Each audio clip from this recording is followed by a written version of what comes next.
Welcome to the NBA Coast to Coast podcast brought to you by thelines.com.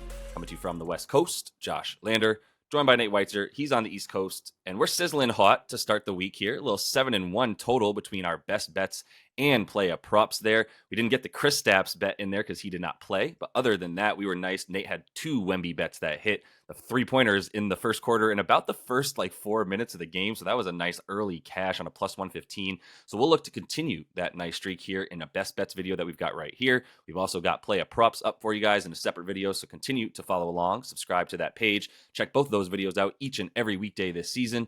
Also want you to head to thelines.com, use that prop finder tool that's under the NBA tab, shows you all the bets available to you from these books that are giving us all these play props, sides, totals, everything you want there this season. So Nate, let's go ahead and jump right into your first NBA best bet in the battle for the Big Apple.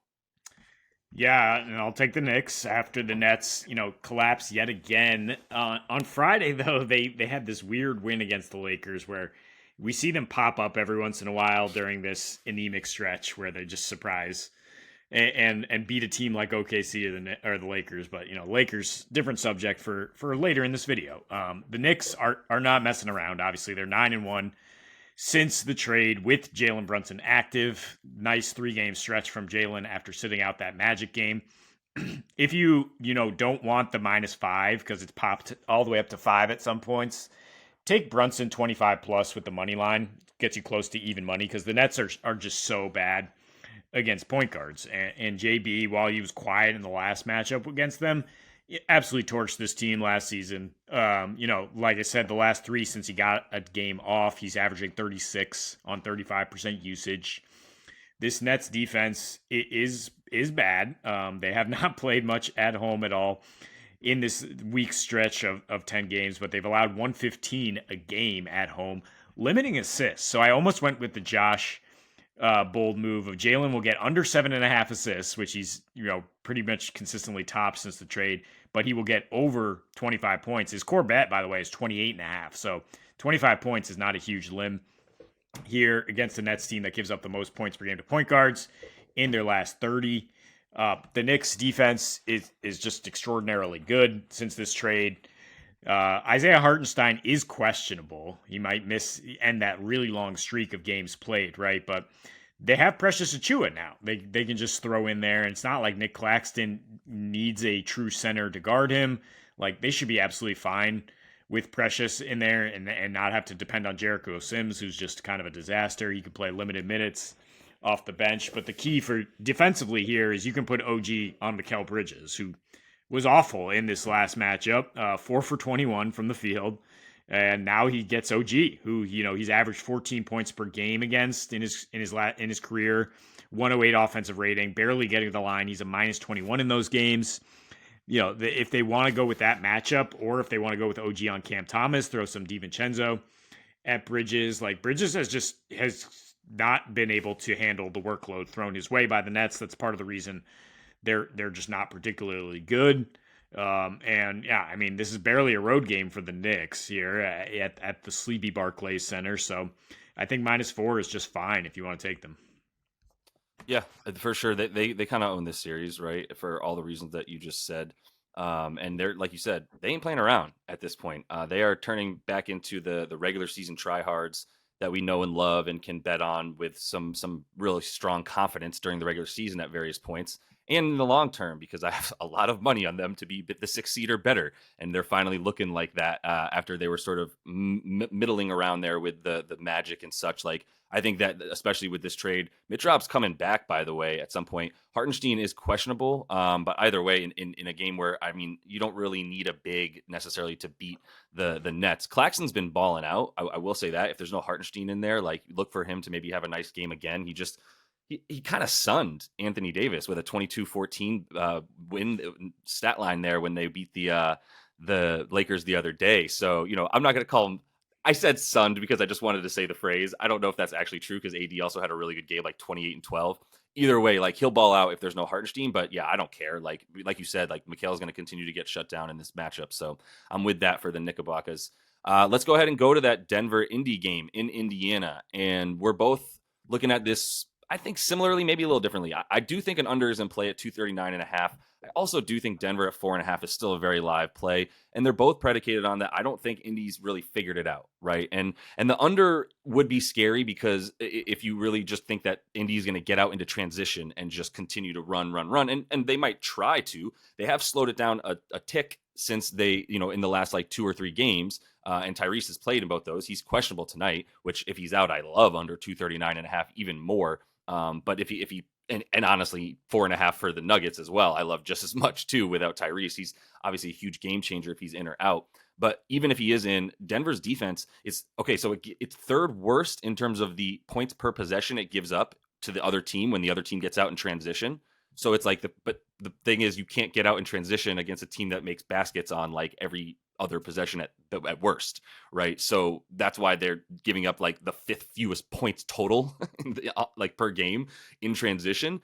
But it's per possession because when you do get out, they're not really getting back that much. So it's really like, are they going to hit their shots? And if they do, then they're not going to have to worry about that transition defense that they would have to play against Indy if they miss shots, right? So that's really why I think Indy's defense is, I guess, a little bit better because it held Phoenix to 117, still lost to the Portland Trailblazers and gave up 118. And it'll get better. They need some time to figure it out. That no one really has their spots totally figured out yet. Now Obi Toppin and who's the other one? There's two guys now available for trade that they put on the block for the and Buddy Hield as well. For both those guys, they're now on the block for the Pacers because they're like, oh, I don't think this is going to work with these two guys here. Now that we have Pascal in tow, we need to figure something else out. So they're still putting that all together. And meanwhile, the Nuggets, like, they're just sort of cruising along. They take care of business on the road against bad teams. And yeah, they lost to the Sixers the other night and in an awesome game that I would watch 100 times again if they played it. But that was a different thing with Embiid, right? This is going to be a much different scenario where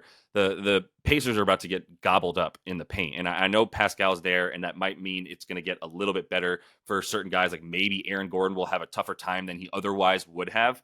But Jokic is not going to have a tough time with anything here. If you want to take him in a double-double in a win, you can also get that at plus money, actually, like plus 110 for the double-double in the win because his rebounds prop is only at 10.5. And this money line is still under minus 200, right? It's minus 190 or so for the Nuggets. So it's a pretty good bet right there, too, if you just want to dispel the 4.5 and assume that Jokic is going to get those 10 boards. I'm good with all that. Yeah, so why not make that your bet then? Here, I mean, Because I found it late and then we started the show. yeah, everything else is predicated on whether Tyrese Halliburton's going to play. In my opinion, like I would not take the Nuggets on the road at this spread with him in there. I would not take the under with him in there. If he's out still, like I'm fine with either one, like you said. But yeah, I mean, I think the Indy at home, like getting over 240, there's definitely a possibility here. Maybe I'm biased just because we're taking so many unders in this show, and we took so many yesterday, and they did hit. But Yep. yeah, I mean, it just you got to watch for whether Halliburton's in there or not. If he's not, yeah, then I'm fine with it. But it's already been bet down a couple points as if he's not playing. So just watch for it. Yep. Yeah, so obviously another under here. Lakers and Clippers, it's been bet up to 234.5 at some places hanging a little lower. But if you can get it that high, definitely jump on that because LeBron James is out here. And the Lakers are just not going to have much success getting out in transition without LeBron, probably. The last 8, they've been scoring the highest percentage of points off the fast break. And so that's obviously very LeBron dependent. 13 of their last 15 games without Bron have gone to 234 or lower, some of them much lower. And maybe it's skewed if you're looking at this and like, well, they just had a shootout with Utah without LeBron, but that game was played at a 105 pace, and D'Angelo Russell just went out of his body with nearly 40 points on incredible shooting against the Utah team that just plays shootouts. And the Clippers, while they've scored a lot, like I don't think that they're a shootout style team. They're gonna be very efficient with lower possessions. Their last 10, they're playing 94.5 pace. The last few meetings between these teams have definitely been under 100 pace, including a 106-103 meeting just a couple weeks ago. If this goes over, it's because the Clippers continue their blistering half court efficiency and continue to shoot 46% from three, which is what they're shooting right now. But the Lakers recently, their 3-point defense has been much, much better, especially at home at Staples, down to 32% opponent shooting in their last four after being one of the worst teams at home for a while there. Their overall on the season, their defensive rating is 10 points better at home. And I don't know how much LeBron at this stage in his career helps the defense other than, being the captain, the anchor on the floor. But I mean, Coach Braun from the bench can help, shore up some of those things and match wits with Ty Lue here. And just there's a general trend here when the Lakers do go over at Staples. It's against what non-competitive, non-playoff teams, like five straight against teams that are probably not going to be in the playoffs, versus their last six, including that one against the Clips, have gone under against playoff teams. So I think there's a good trend here to say they're going to buckle down on defense. If AD is the identity of this team, it's going to have to be a defensive effort. Yep, I concur with that take on this game. I have a few feelings or thoughts about some stuff in this game as well. With LeBron out, can definitely find some value on player props with him out, obviously. So we'll talk about that in player props video. But I do agree with a grosser, choppier game coming for this one, and that if LeBron was in there, it might be a little bit three-ish points higher, probably or so, especially the way he impacts the pace. So let me close it out with an under in this Utah and New Orleans game. And I think I like an under for Utah just as much, but like, I mean, come on, man. This one is pretty easy, to be honest, for me. All three of these meetings this season have gone like clearly under, playing at a 95 pace in the last two. In the first game they played without Zion and a bunch of dudes for New Orleans, that pace got bumped up to about 100, which also happens within the first 3 weeks of the season. We see that the average pace in the NBA around like 101, which is wild until it slows back down. Like you had the Bulls playing at like a 99 pace up until like, now they're back down to like a 96. So that's just an example. Plus you had like all the youngsters for the Pellies playing, because there were a lot of injuries that were there for the Pellies. So you had like Dyson Daniels and you had some Jordan Hawkins, and they're just running and gunning. But either way, in the other two, the pace slows down. Both these teams are pretty good at limiting second chance points, and both of them want to attack the offensive glass, right? And they're, like I said, they're both pretty good at limiting that. And you're going to see more Walker Kessler, which means more limiting that for sure. The Jazz, just not the same team on the road, and I'll continue to buy into it. They've played once on the road since the 8th of January, and that's in part because of missing some games with the cancellation, with the Dubs, etc. But they've only played like on the 20th, so 3 days ago when they played the Rockets the last time.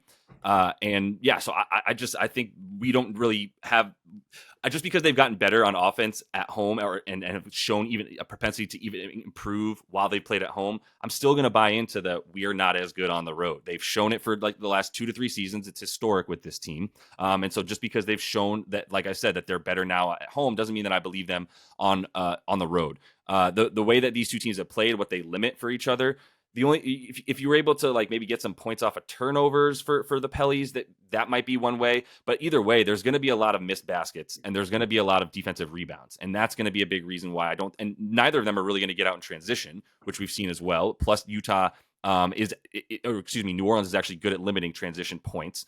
So I don't like anything in this game other than like a few little player prop potentials here. But Utah really limits everything in terms of where New Orleans is shooting from on the floor as well. All the stuff inside of 5 feet, top 10 defense. And then even the mid-range stuff, which we know BI wants all day, every day. He's had poor success against his team as a result of not being able to get those shots with some really long, tall guards playing defense, including Sexton, Chris Dunn, able to just spray out onto the wings and really defend well in that sense. So with the way that Utah plays on the road and the pace and the defense that improves and the offense that just completely dwindles, I'll go ahead and say another under's coming for these two guys.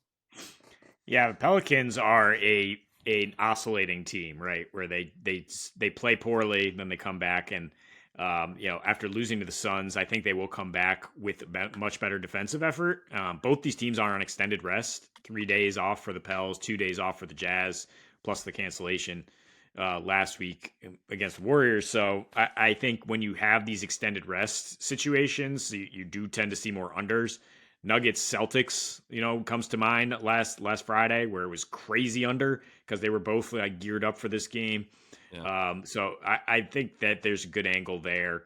And also a bit of a correlation that the Pelicans money line goes with the under here, because the Jazz want to play a game that goes over 240, right? They want to get you back and forth and use their depth and scoring.